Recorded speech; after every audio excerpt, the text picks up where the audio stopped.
Hey guys, welcome to Collider Movie Talk for movie fans. I'm your host, Ashley Mova, and this is the daily show we give you all the latest news from the world of movies, plus some insight into what it all means. Leading off the show today, very energetically, is Jon Campea. Woo! Greetings and salutations, everyone. Welcome to the best day movie related show on the planet Earth, coming to you from right here at the Collider Video Studios here in Burbank, California. Just to be clear, Ashley Mova is engaged. Oh my gosh. Also here, Jon Schnepp. That's right. We're talking about this brand new TV show that we're all going to be working on. It's called Broken Garbage. Look for it in the coming months.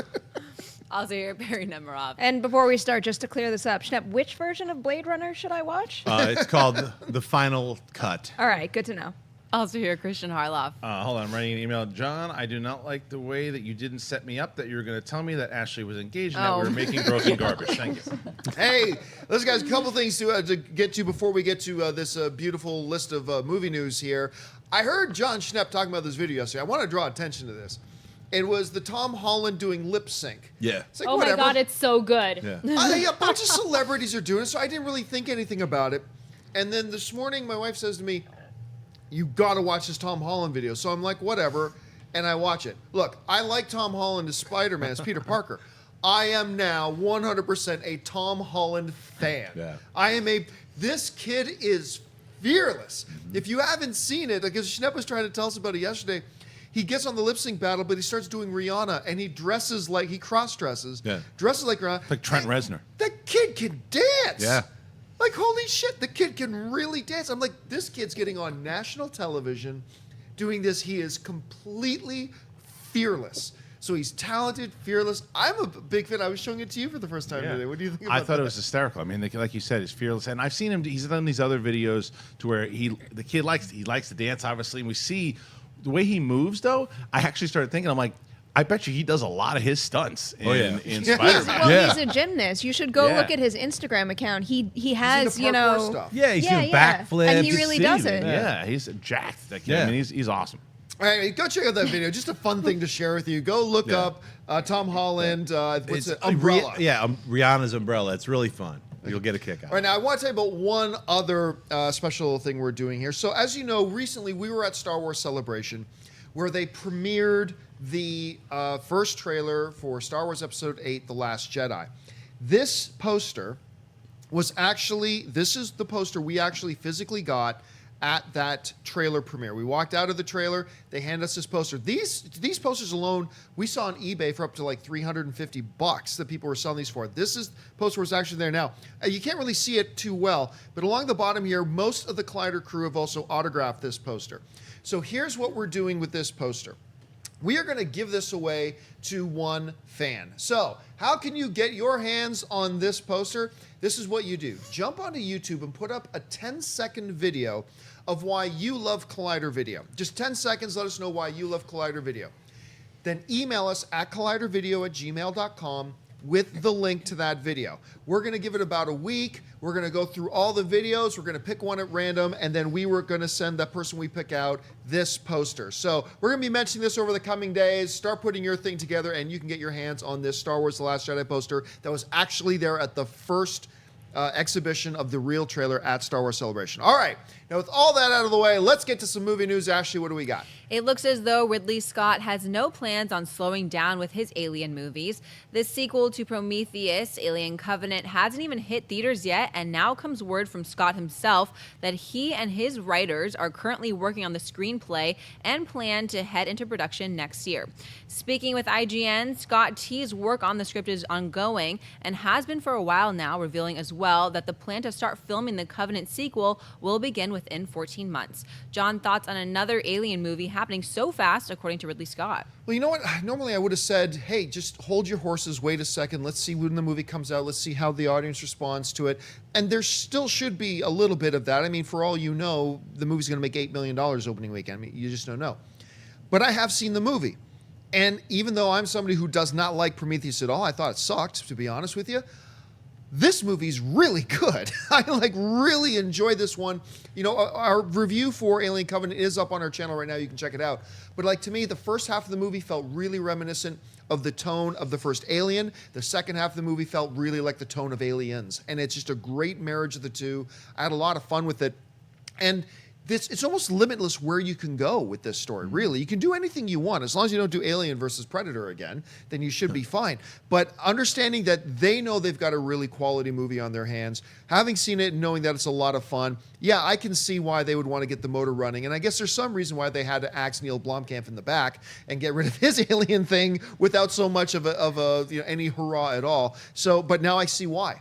Because they've got their series, they know where they're going with it, and I think it's a good direction. Hey, Perri, what do you think? I'm not surprised to hear this at all. I mean, first, we're actually going to talk about another story where I'll bring up the same exact point. When you have a series and you have a property that's going to do well at the box office, and this probably will, because this weekend we only have... we have King Arthur and Snatched coming out, and then I don't think it's up against anything too big the following weekend. So this definitely could make a nice chunk of change. But, Ridley Scott is an older man. If he really is as passionate as he says he is about making more Alien movies, he does have to get working on it, because these things take a lot of time to write and produce and shoot and edit and all that stuff. And then also, it is a franchise. You don't release one movie with hopes of that having, huge box office success without thinking about what's coming next, because otherwise you wind up in troublesome situations where you have really big gaps and then you lose some of the audience you just built up. And I liked Covenant too. I don't think I liked it as much as you. I liked the elements where it was more so about the new characters than about certain plot points that they brought up in Prometheus. But I most certainly want to see the next chapter of this. Schnepp. Yeah, I was of two minds for it for a while, and then when I saw Alien Covenant, I switched into I want to see the other two movies that Ridley Scott has been talking about. And the dude is pushing 80 right now. In November he turns 80. I really want him to get on it. I think that the story that he wants to tell involving his original Alien film and these other films that then will somehow complete this circle, so that, in 15 years when a brand new person watches the very first Alien, they might actually watch it out of order and it'll all kind of make sense. There'll be someone telling you well, here's the box set of the 7 films or whatever it is, however many there are. I really enjoyed Alien Covenant. There are some issues to it, but none to me that detracted from me giving it an 8.5 score. I think it's great. I can't wait to see it again. It's an amazing horror film. It's a return to greatness for Ridley Scott as far as the Alien franchise. So I'm looking forward to his, I think it's called Alien Awakenings. So, all right, what do you think? See, I was on the higher 6s, maybe just around, I think 6.5 out of 10 for Alien Covenant, which I thought it was fine. I thought it was a good Alien movie, but I also echo the sentiments that I think that I want to see more, because I know that Ridley Scott has more to tell here, and he's had a vision. It's not one of these things.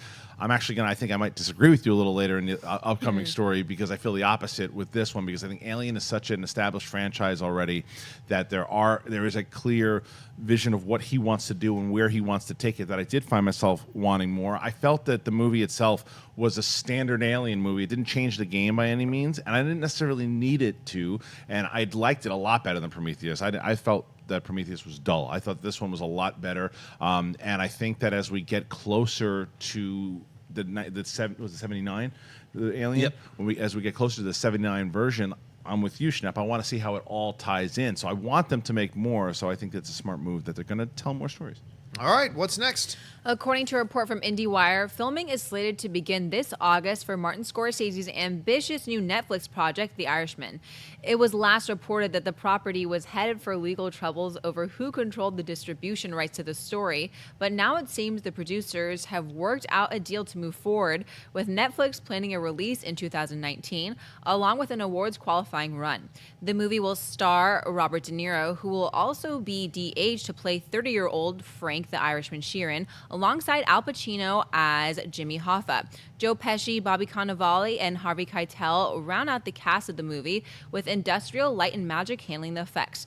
Kristian, thoughts on The Irishman moving forward at Netflix? It's a good thing. I like that they're doing it. I'll be young.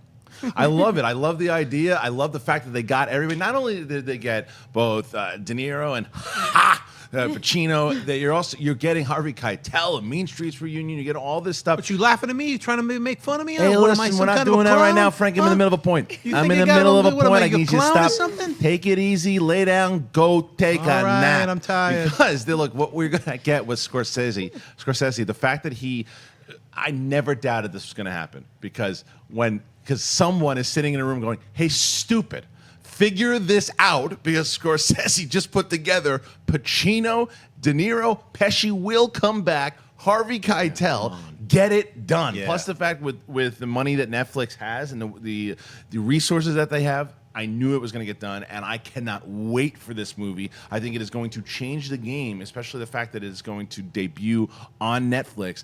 I can't wait. This is one of my most anticipated movies. You have basically assembled the Hall of Fame of 80s and 90s gangster movies. Avengers. Yes, this is the Avengers of gangster movies, and you put it into one thing.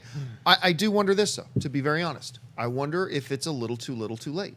Now, let's not forget, there was a couple years ago, they finally had a movie, like Heat Notwithstanding, which had De Niro and Pacino, but they shared like one scene together in the movie. But they finally put together the movie that was going to star Pacino and De Niro. Remember, it was that cop movie? It was horrendous. 90 seconds or 90 minutes. No. That was a No, that was different something one. completely different. But they are co-starring it with Curtis 50 Cent Jackson.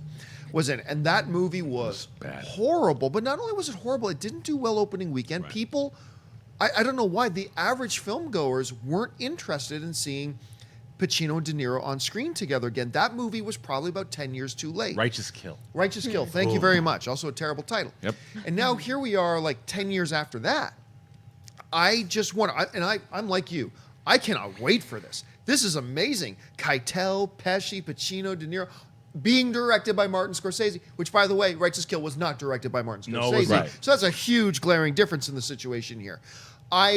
And I'm excited about what they're doing with it. I think it's really cool that they're going with it on Netflix.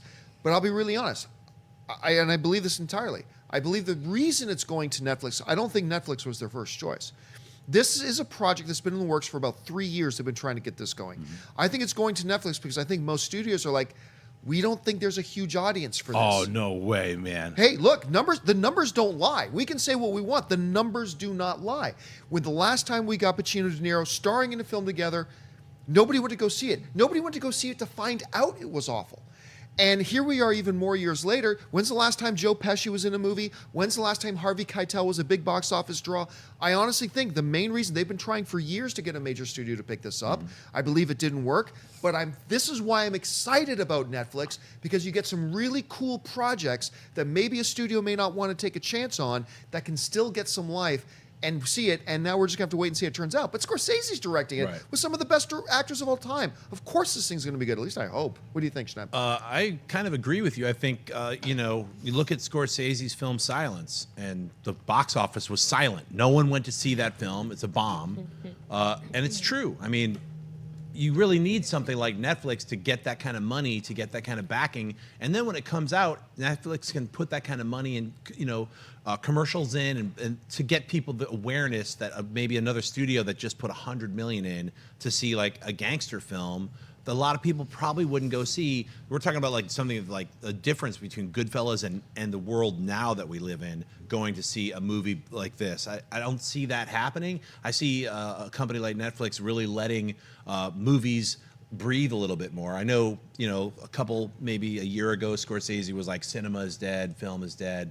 I don't think he was saying it in a way where it's like a death knell. It was more like it's transformative and everything dies eventually. I think the way of going to see cinema and films is transforming as we're used to. Streaming services like Netflix letting movies have a different style, a different kind of life. So the difference between going to see something in the theater or seeing it in your home theater as we continue moving forward is going to change. I'm just excited about this film. That went off on a tangent, but yeah, this film, cannot wait. Glad they got Pesci. Yeah, I love this package for obvious reasons. I don't think it's an issue so much of them maybe not having chosen Netflix as their first option for distribution, because it would make so much sense given what Schnepp just brought up about Silence, where that got its theatrical release, nobody went to see it, whereas on Netflix it's going to get a day and date release, so you're going to have the theatrical release, which I'm sure, with typical Scorsese movies, you want to see that movie on the big screen, but at the same time, it's going to give people the opportunity to give something a shot that they might not think that they want to drop the money on to see in theaters. This seems like the perfect opportunity, both for Scorsese to maybe try something that is a little risky, especially with the de-aging thing. That's the only element of this whole project that has me just a little nervous, because that's a lot of work there. And in ILM I trust, but It reminds me a little of the frame rate issue with The Hobbit, where it could go one way or the other, and God forbid it goes the wrong way. That could completely turn you off, no matter how good other elements of the movie are. But this really could be a great thing, both with Scorsese making his own stuff and making what he wants to make with this great team that could be risky, and then also for Netflix, because Netflix has a ton of features coming out where we're covering more than ever now. When they release trailers, when they release the trailers online for their new feature films, we're covering it constantly. Yeah, the Brad Pitt one looks really interesting. And it's only a matter of time before one gets an Oscar slot and winds up winning some serious awards. I agree. But just the last point on this, I know we've been talking about for a bit. I got to disagree with all three of you guys as far as the studios not wanting it. They have tried to get the studios to pick this up. Yes, but the thing is too, the silence is a completely different argument, because it's not what that movie is. That is a hard sell. In a movie we're going to talk about later, it's a hard sell to get people running out to see it. You look at what Casino did. You look at what Goodfellas did. You look at any time that this was like the all-star team together. What I think the reason why it was ultimately made was because Scorsese had looked and said, I have the money with Netflix to be able to do all this, the aging and have all this money that they're going to throw at him. Basically, it's a different form for it. I think because I'm not going to say silence wasn't a reason to say, well, people weren't going box office wise as much as I would want them to. More people would come in because of the gangster element. So I think people would definitely be interested. I think that they looked at it and said, I've got a much better chance of doing something different, changing the game, because I always go to that quote of what Leonardo DiCaprio said about Scorsese when Wolf of Wall Street. He is 70 some odd years old and he's still making punk rock, and that's what he's doing. He's changing the game every single time with what he does, and I think that that's ultimately why they chose Netflix, because this is going to switch. Let me add one extra and thing. I just don't think they chose Netflix. I don't think they. It's somewhere in the middle, because somewhere in the middle. What Kristian is saying is, yeah, a studio would not turn that down for say $50 million, but add the de-aging factor. They're not going to have the resources that That's- Netflix does, but and be that's able to what give I'm- them all that That's stuff. what I'm saying. I agree with you there. think like studios probably were like, look, man, if you can just cut out the de-aging thing, we'll give Totally, you the $50 that I agree million, with. I but totally we agree can't with do that. the 150 Yes. or whatever million. Absolutely. The thing we're talking about Casino and Goodfellas. Obviously, Casino was 22 years ago. Goodfellas was 27 years ago. Right. And look, this is actually breaking my heart a little bit. This is a movie anybody who is into film should be excited about. Right. One of the greatest filmmakers of all time, with some of the biggest hitters in acting in history and gods of the genre. This is one everybody should be interested in, and I just got a feeling that when push comes to shove, I don't know if it's going to get much attention. I hope I am dead wrong on that. All right, what's next? As audiences gear up to check out Kingsman: The Golden Circle later this year, writer-director Matthew Vaughn is already thinking about a third film in the franchise. Vaughn showcased some footage from The Golden Circle to a group of reporters in London recently as part of a 20th Century Fox event with Collider.com in attendance. While speaking about the process of writing Kingsman 2 with his partner Jane Goldman, Vaughn revealed they have come up with an idea for Kingsman 3. Weirdly, while we were writing Kingsman 2, we were thinking of Kingsman 3 as well, which is odd. We've got a big idea for that. This is sort of the bridge, and if we can pull it off, we'll make another one. Schnepp, are you excited to hear Vaughn is thinking about a Kingsman 3? Yeah, I mean, I think it's very exciting. I think when you're working on a sequel to anything, other ideas are going to percolate, and I'm sure they were like, while they were writing just the outline for the second one, they probably had a couple of different villains, a couple of different things that were like, oh my God, that works so much better if that goes into the third movie. And then as they kept writing it, it just kept building, so that, yeah, they probably have a great outline, if not maybe an entire fleshed out scenario for the third movie. I'm looking forward to the Kingsman 2, Golden Circle, I think. It looks a lot of fun. We all loved the first Kingsman. It's shockingly surprising to how good it was. So not that I thought it was going to suck. I just enjoyed it so much more than I thought I would. So I can't wait to see this. Make a third one. Just go for it. Perry. I imagine this is the story we're going to have different opinions on. I am not sitting here saying, ooh, I want Kingsman 3, because I love the first one to death. I'm excited to see this series do well, but at the same time, until I see Golden Circle, I'm not going to be foaming at the mouth for number 3. However, I think this is a super smart way to approach it, because one of the interesting things about this quote is that they brought up that they didn't go into the first one saying, oh, I'm going to plot the first one this way so we can do the second one this way. The second idea, the movie idea for number 2, wow, words. The idea for the second movie came organically.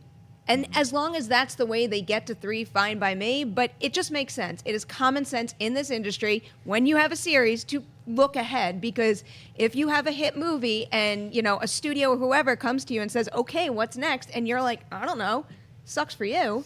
Yeah, I cannot wait for this second movie. And it makes sense. If you're developing a sequel, like you're saying, Shep, if you're developing a sequel, you should be having at least part of your mind thinking about what could possibly come later down the road. What would be the consequences and ramifications if our story did this next year? Like, you should be thinking like that. So I'm glad they're thinking along those lines. Now, I can't get too excited about it because I loved Kick-Ass. Then Kick-Ass 2 came. And while I enjoyed Kick-Ass 2, it was a massive step downward. So now granted, Vaughn didn't direct both of those types of things, but I am still really thinking that this movie could be great. But I mean, there's a possibility that it could suffer the sophomore jinx. It could come out not be as well received as the second or as the first one, and take a step backwards. So I'm not going to get too excited about it, but it is the right way that they should be thinking. We're actually on the same page. I thought we were going somewhere different, but I think that the Kick-Ass example is something we shouldn't just gloss over. Right. Jeff Wadlow, who might be a nice guy, he's no Matthew Vaughn, and what Matthew Vaughn's style brought to the first Kick-Ass was incredible, and that was really missing in the second movie, and you felt it. Initially, he wasn't supposed to do Kingsman 2, and we talked about it back, I think we were doing the AMC stuff. Yep. I sold the story. I said, nope, don't. I've seen what happens when he doesn't do a property that he brought to life. No, thank you. Let's move on. And now he's back. I'm excited about it. I agree with you guys that I like the idea that he should be thinking about stuff. I also want to make sure that if he's going to do the third one, he's directing it. Yeah. But I do think that they should wait. I think that they should say, let's see how the first one was great. Let's hope the first one wasn't a fluke and everyone goes out and sees the second one and is as great as we hope it will be. And then the second it comes out and the second the opening weekend numbers are out and it does well, then they go, oh, by the way, I have an idea for number 3. Then it's like, oh, great, because I want to see number 3 tomorrow. I just hate them to go, they announce it now, oh, we got ideas for number 3, and then it bombs. Like, no one cares. Move on. I like the idea that they have the idea, and they should. You guys are right. They should always be thinking about it. If you have 5, 6, 7 ideas down the line, you should always be thinking about it so you're not caught with your pants down by the end of it. But I think that it's a smart move. I just don't know we need the information now. Well, I think, them announcing it is sort of like The Empire Strikes Back is coming out, and they have ideas for this other Star Wars movie. It ends on a cliffhanger. You're like, what if they never made that film? Right. What if The Empire Strikes Back bombed? We'd be still talking about it. That really sucks that movie Except bombed, you were coming off a movie that shattered every record in the universe. It's kind of a bad example. But this movie, remember, this movie did numbers that no one thought it would do. Very good numbers. Crushed. So I don't have any problems with them saying, look, we've got ideas for 3, 4, 5, and 6, but we're going to wait until the second one comes out, gets the numbers that would validates us to move forward. It's not like this is a green light announcement from the studio. This came from what I imagine is a bigger interview, and you know what happens in those situations where someone in the audience raises their hand and like, have you been thinking about 3? And you just casually say something. It's a good way to market it too. It's like, yeah, guys, you go and see this one, you really like it. I got a third one for you. I get it. The Kingsman: The Secret Service, I think the studio would have had a party if it made $250 million. I think it made $414 million. Wow. So I mean, so yeah, it's okay. You can forgive them if they're thinking ahead a little bit. I mean, but I do agree with you. There should be a little bit of caution. All right, guys, to reach that part of the show now for buy or sell. Here's how this works. In front of her, the engaged Ashley Mova has a few items of movie news. She's going to run them down. Then those are the table is simply going to say whether we buy it or sell it. So, Ashley, what do we got? And set me up for that.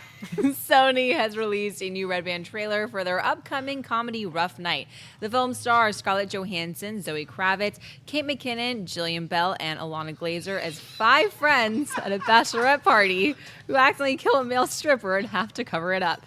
The movie is written by Broad City writer Lucia Aniello and Paul W. Downs, with Aniello also directing. It opens in theaters on June 16th. Perri, help me out here, save me.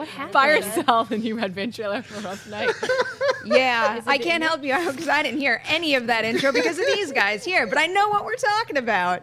Do you want to enlighten the audience? No, I didn't think so. I'm going to blame this on Kristian. He said something to me. I've got all your fault per usual. I didn't say anything. I'm just sitting here going like this. Nobody believes that ever. I buy this trailer. This looks like a ton of fun. I love this cast, and I think this is our second trailer so far, and both trailers had me smiling the entire time. Couple solid, stop looking at that pictures, and couple solid laugh out loud moments, quite like this. And the trailers didn't recycle jokes too much, which is nice, nice and refreshing. I'm trying so hard to give you guys a reaction to this trailer right now, and John's I'm got one. clearly failing. It is fun. I'm excited. Go away, all of you guys. Schnepp, because I'm not ready. Yeah. I think so. Hey, I didn't hear what they said either. So they're still whispering to it. Cut away to them whispering. Look at that little whisper. The Whisper Brothers. The whole desk is actually Shaking the desk. Share it. Show is falling off the rails. I'm not going to keep it on the rails. You know what? I liked the idea for this trailer. You guys are bastards. I'm also pretty sure I So heard a little sorry. of that. I'm so sorry. Anyway, Christian, what do you think? That was great. No, I hated the trailer. I'm not into it so far. I'm hoping that I go and I see it, and it gets me. But so far I am not on board with this. I like the majority of the cast. I really do. I like all the cast, to be honest with you.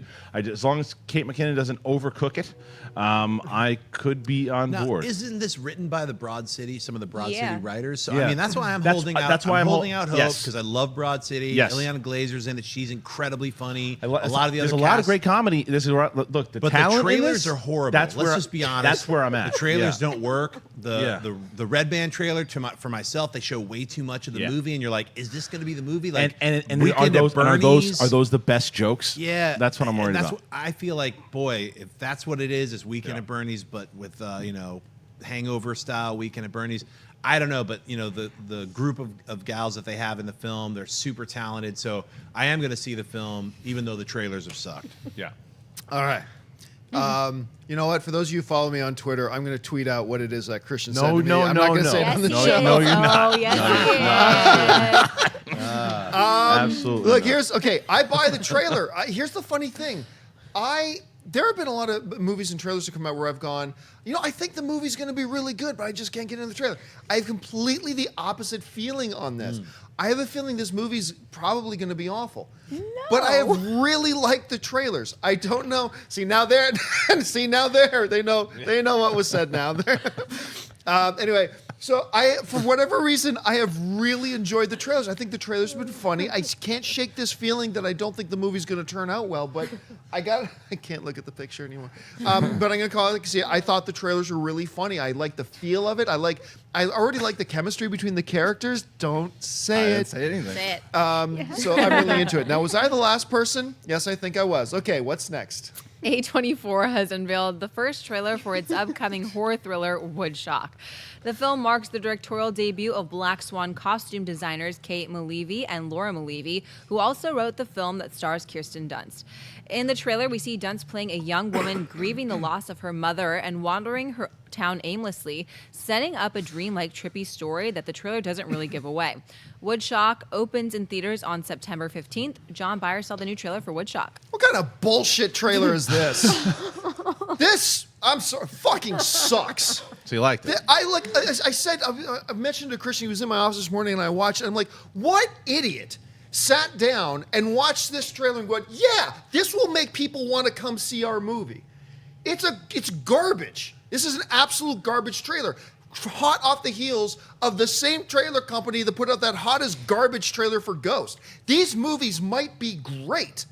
I don't know a single person that's going to watch these trailers and think, yeah, I put that down on the calendar. I got to see this. You know what the whole trailer is this. That's the whole goddamn trailer.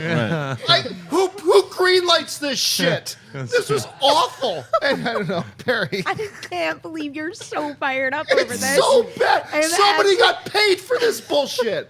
Somebody got paid to put that trailer together. It might have been put together Oh, by an art boy. student. We don't know. It could have been put together by free. I'm scared to buy it. Really? This is something that we forget about with A24. I know they've released movies like Green Room and The Witch and things that get people talking where, oh, look at this And I company. love those movies, by the way. Exactly. So people, I think, expect maybe almost different / mainstream from A24. They have a huge catalog of movies that are, I don't know if experimental is the right word, but it is kind of in line with what they do in this trailer. And it's the first trailer. It's not that is not my kind of movie at all. That is not a trailer that makes me think, oh, I need to see this movie right now. But given the fact that it's Kirsten Dunst, it's A24, it looked pretty. I'm kind of, at least I'm saying to myself, I'm curious to hear a little more about the trail, about what we're going to get in the actual story of the film. You're going to explode. Well, I stand corrected. Somebody got more. And if you like the trailer, that's great. I applaud you. That's wonderful. I just don't Check it out, get man. What did you think, I'm going to Schnepp? get so fucking baked, and then I'm going to see Woodshock, and I'm going to enjoy the fuck out of this movie. Whoa. The trailer, I felt like I was tripping. I didn't know we were going to talk about it yesterday. I just randomly fell upon it like last night. I was like, what the hell, Woodshock? Did they spelling it wrong? Shouldn't it be Woodstock? And I was like, clicked on it. Kirsten Dunst, watch it. I was like, what the hell am I watching? What is this? Like weird light flares. I thought I was in a Stan Brakhage movie. That's for you weird experimental film nuts. It really is like, it felt like I was watching an experimental film, like just somebody edited together 2 minutes of some bizarre 90-minute freak out where it's a bunch of people wandering around. I wouldn't be surprised if this and Ghost are like a two-part, like they connect and there's the guy in the shawl, like walking, they pass each other in some cosmic fucking two-parter. With a dim orange lens flare. I'm all about it. I know why you hated it, but I liked it for the opposite reasons. It's trippy the and weird. opposite reasons. But I'm seriously going to be on heavy drugs when I see it. Watch this. I'm also going to buy it. Because here's why. Because I think that it is, although it's like, what did you do, Teresa? What did you do? What I will say about Lens this. flare. But what the movie did, it's like, there's a reason A24 is doing very well.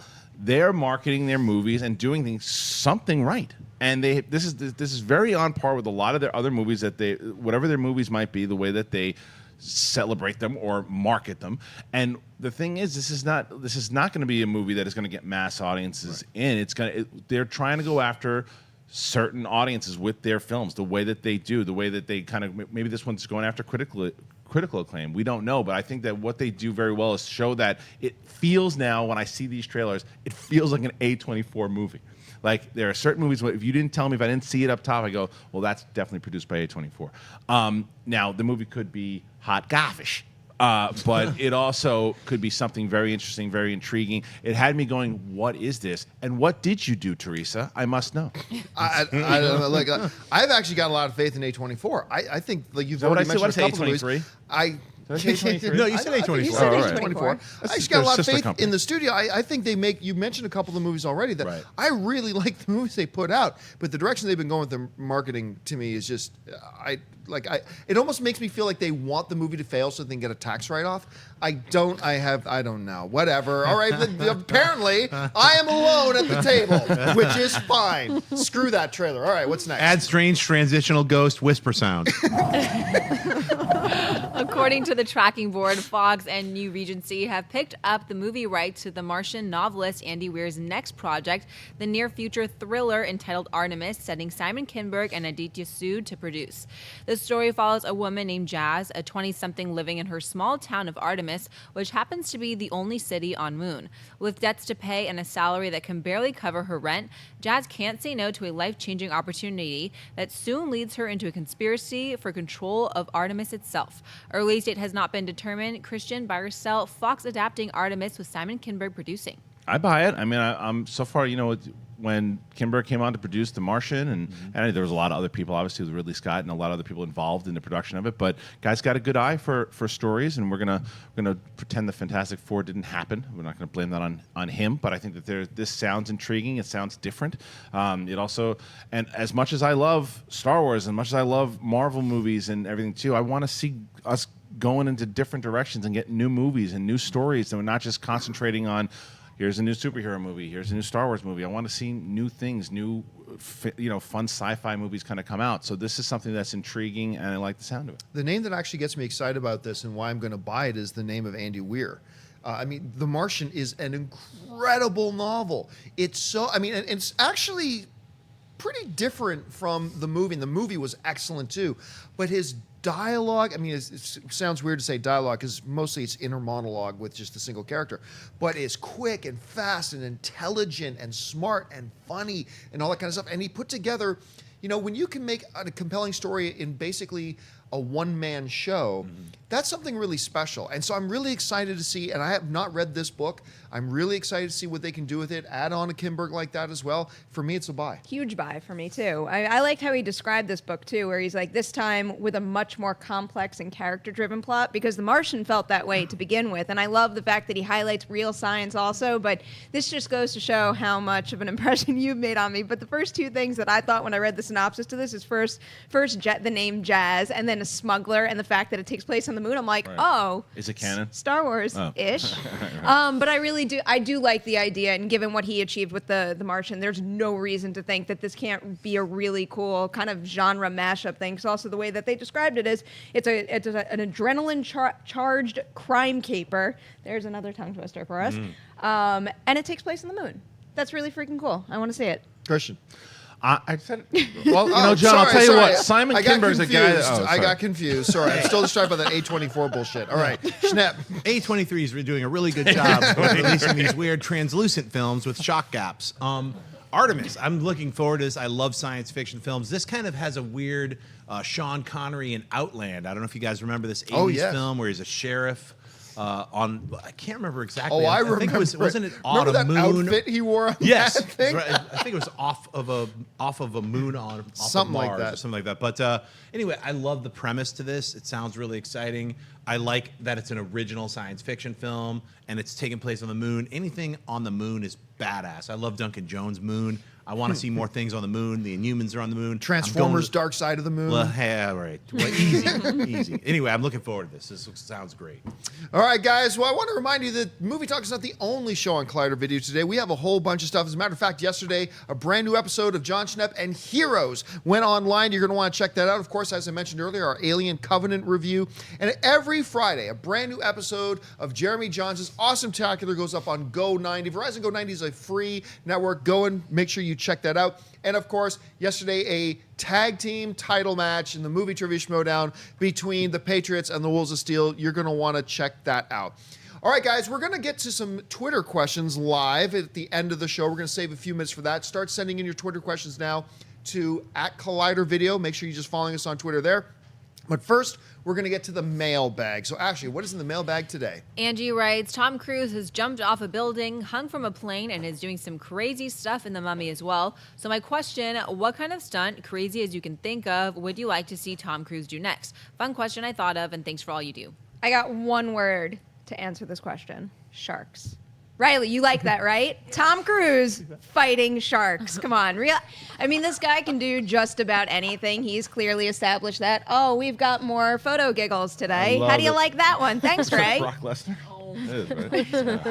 Okay, I take back the sharks. I want that. Yeah. Can I have that, please? But really, this guy can do everything in the world imaginable, and I have a hard time imagining how he can kind of up the level of these stunts every single time. So good luck to him. I still don't want to see him hurt himself. I mean, because whatever he's going to do, I'm not going to come up with a stunt for him because I think that he's thought of it. Whether it's I'm going to stand on my head and and be on a tricycle. Fine, do it. Whatever it's going to do, I trust him because he's crazy, but I also don't want him to hurt himself. But bring it on. Yeah, Tom Cruise has pushed the limits on a lot of things. So I think I would like to see him try this. Anyway, so sorry, what? Well, let's see. He can hold his breath for 5 minutes. He one-handed, one-fingered climbs rock mountains and stuff. I don't know what's left for him to do. Reveal the one true God Zemnu. I don't know what's left for him. What has he not done yet? So I don't really have a stunt for him. Really, after what you said, I wouldn't mind seeing Tom Cruise being a super character driven piece where he just with a tricycle where he just talks to one person the entire time. I want to see him act. All right. Well, I said we'd save some time to get to your Twitter questions. We're gonna do that right now. Wendy, what have you picked out? The first one comes from the Geek Addict, who writes, how about a remake of Dragon Slayer from 1981, a film no one talks about was nominated for 2 Oscars? Yeah, baby. Shot in go motion, son. Go motion. Yeah, I'd be down for that. I love it. If you can get some... if they can get some traction with some of that genre of film a little bit, I bet there's probably a couple studios who would just be itching to reboot that. A Dragon Slayer, but told in like kind of a Game of Thrones kind of sword and sandal way. I mean, I think it's now or never is like where we are with that kind of genre. Try to catch the wave now, yeah. That's the kind of thing that I think we're far enough away from, and a lot of people are not familiar with it. So that's the perfect opportunity to actually redo something. All right, what's next? The next one comes from Nolan Dean, who writes, if Wonder Woman is a critical and financial success, would that have an effect on how quick Joss Whedon's Batgirl gets made?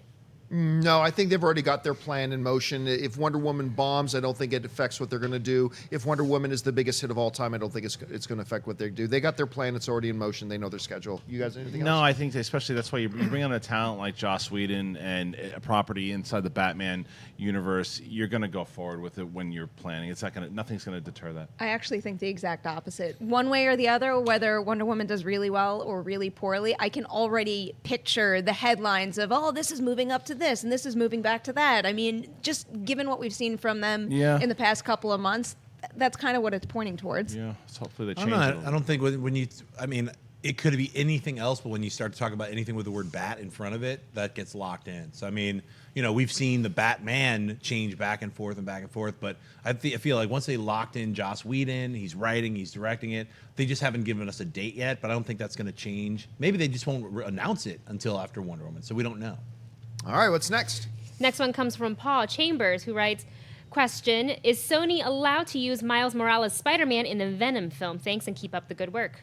I think they have, my understanding is, and it could be totally wrong, but my understanding is that they have the license to everything primarily Spider-Man verse, and that includes Miles Morales.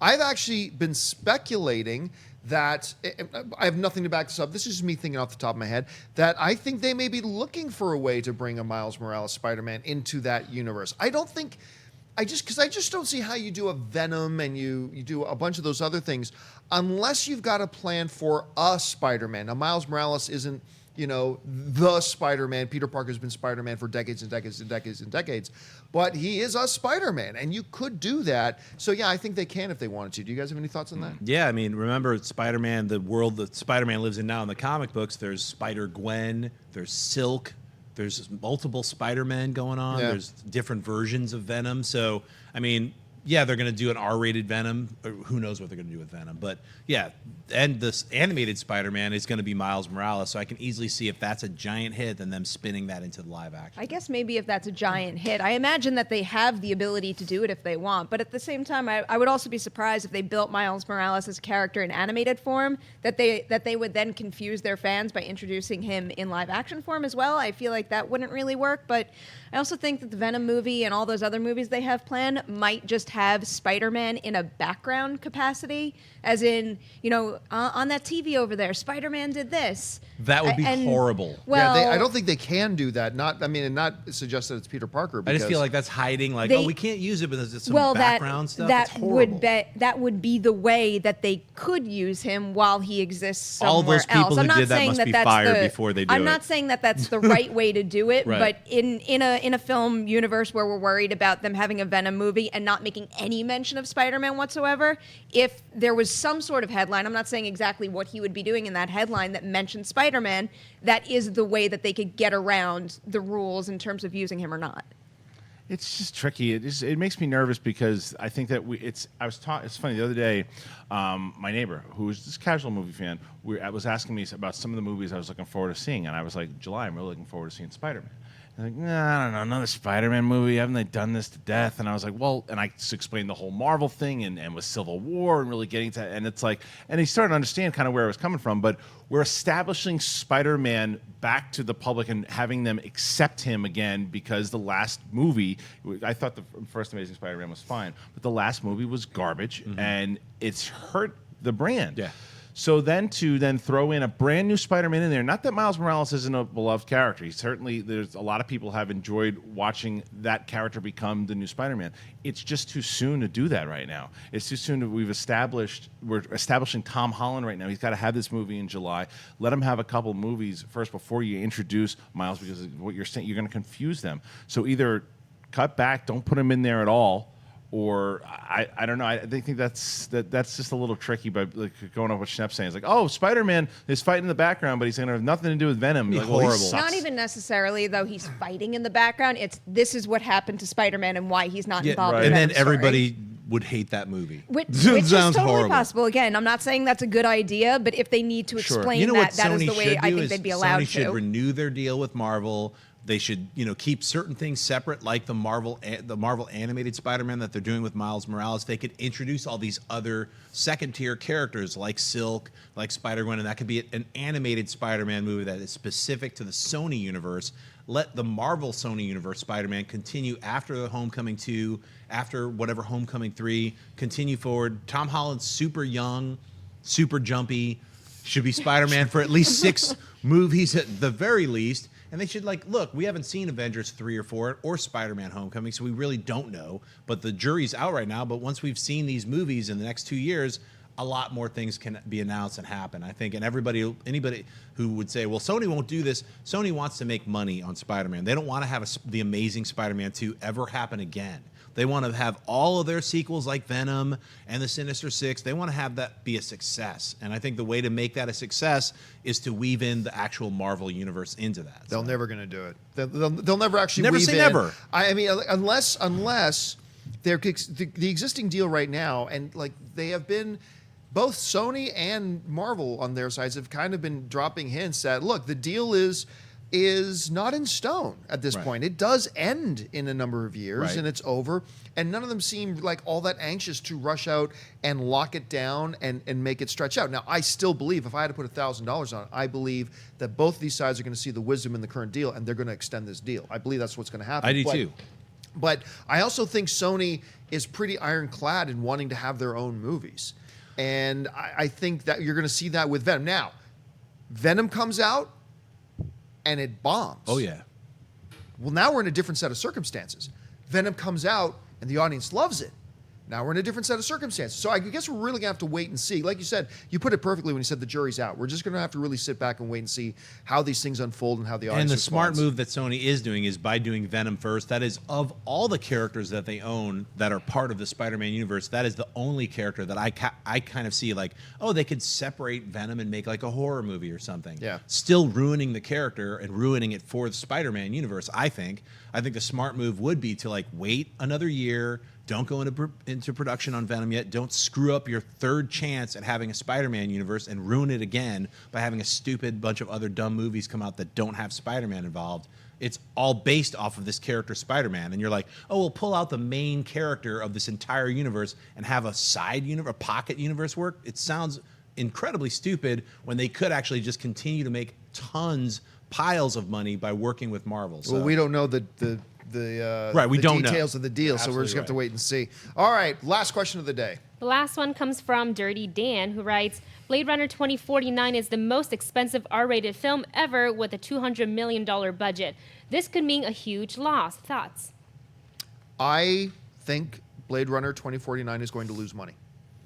I do. I think it's way too late.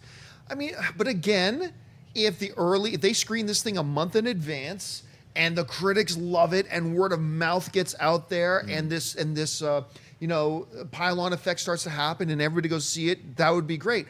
I just don't know. I was talking to a bunch of people last night. We were out here in Burbank, talked to a bunch of people sitting around, and Blade. There's didn't even know there's a new Blade Runner movie coming, and on top of this, wasn't that old movie or something? Didn't see the original either.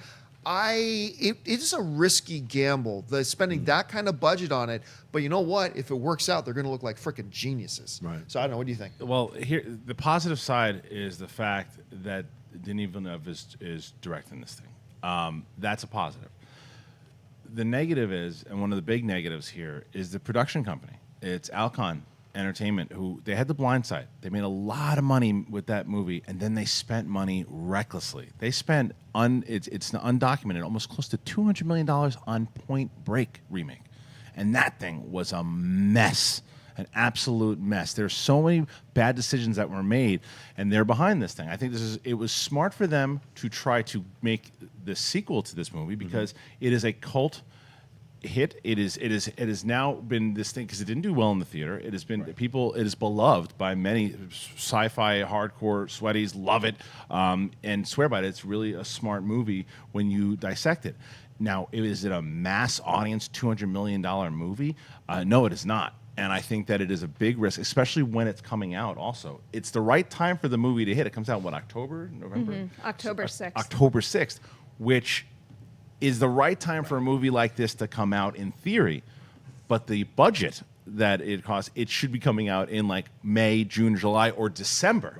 Right. It is not. So I'm in agreement with you. I think it's going to be a loss. I think it's going to be good, but I think it's going to be a loss. I actually think it's a smart idea for them to release it in October, because if that movie played with the big boys, I think it would have been an even bigger loss. But really, I think it's just going to come down to whether or not this thing is good, because what we discussed about that first trailer is exactly how I feel about it. Is it's got some stuff in there to make Blade Runner fans psyched, but it's got a lot of other things that are super appealing to people who don't like the original Blade Runner or know nothing about it. And this thing is in prime position. I mean, just look at how much money Arrival made. And I know that's not the same budget level we're talking about with Blade Runner, but you know, it was a sci-fi movie that nobody really knew about and people heard about because maybe a couple of the, you know, Amy Adams is famous and whatever, and then Denis Villeneuve is building a really big name for himself, and it was a sci-fi story that nobody was really familiar with, and it went on to make almost $200 million worldwide. So tack that on, add the Blade Runner familiarity. Gee, I still didn't say that right. To that budget level, add Harrison Ford and Ryan Gosling, and I think it's in pretty good shape to make a decent amount.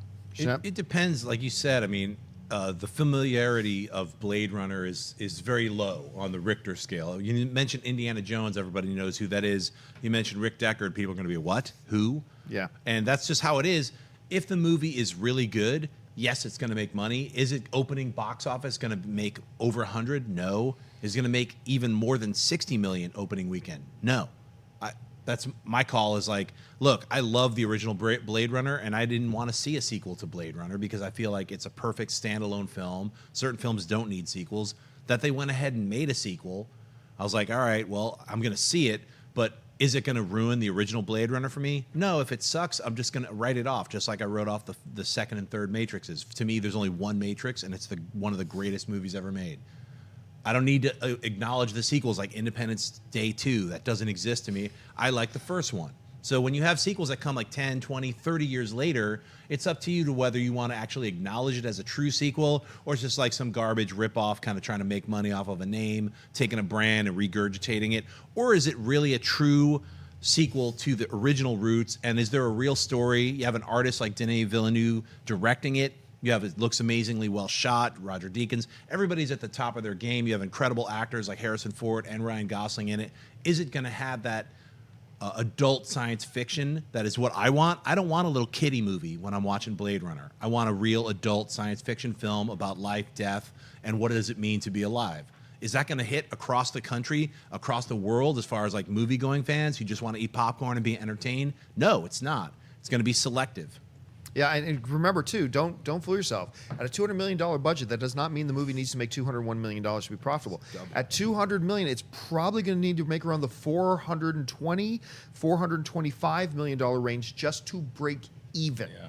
Now, Arrival was considered by some misguided people as one of the best films of the year last year, and that's great. And that thing didn't even hit $200 million. How much did that cost, though? It didn't cost. No. But just because you spend money on a movie doesn't mean it's going to make more box office. Right. So it's going to be really interesting. And I think that's the biggest thing. I think you really nailed it, Schnepp, when you mentioned that the type of movie that at least I think Blade Runner fans want Blade Runner to be is not a mass appeal kind of movie.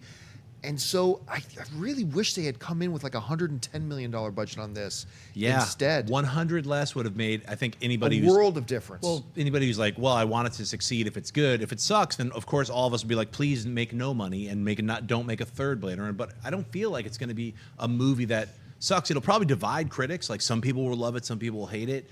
But I feel like it coming out in October lends itself, like you were saying, to be able to make 50 or 60 opening weekend. And if it gets that word of mouth, it can make another 50 or 60 opening weekend. And then if it opens internationally, then you're talking about by the end of October, it'll have made 250 to 300 million. So, you know, I don't see it as like, I just can't see it as being a giant box office hit, especially after the first Blade Runner, which I saw when I was 12, and I was like, Harrison Ford's going to have lasers, and I was like, I don't understand what I'm watching. So it's like, I think that's going to go over the heads of a lot of young kids. So. All right, guys, well, we've run out of time. Thanks so much for joining us today. I want to thank the people sitting at the table with me. First of all, sitting over there, Mr. Jon Schnepp. Schnepp, where can people find you? Hey, you can find me on Twitter and Instagram, just at Jon Schnepp. Check out the Schnepp Zone. I'll see you later. Miss Perri Nemiroff. Twitter and Instagram at P. Nemiroff. Glider behind the scenes this Saturday. There's beer pong with that guy over there, and he's thrilled about it. The ever mid-show whispering Kristian Harloff. Chris, where can people find you? Twitter and Instagram, and like I say on every Schmodown, if you didn't join the Movie Trivia Schmodown Facebook page, go do that. It's a lot of fun stuff going on over there. Over there, we got Ashley Mova. Twitter, Instagram, Snapchat, at Ashley Mova. Happy Wednesday, guys. I had to think about that for a second. And, of course, Wendy Lee. The Movie Couple channel on YouTube and at Wendy Lee Zaney on Twitter, Instagram, and Snapchat. And I just want to see that picture again. Adam? Oh, Cut it no. out. 1 second. I'll leave it it's alone. worth it. Stop. There we go. And, of course, you can find me on Facebook and on Twitter and YouTube and everywhere on social media, simply at Jon Campea. That'll do it for us, guys. Thanks so much for joining us. Until next time, bye-bye. Our last show. Hey guys, if you like this video, click the thumbs up button. Also, make sure you subscribe to our YouTube channel. It'll help you stay up to date with everything we've got going on here at Collider.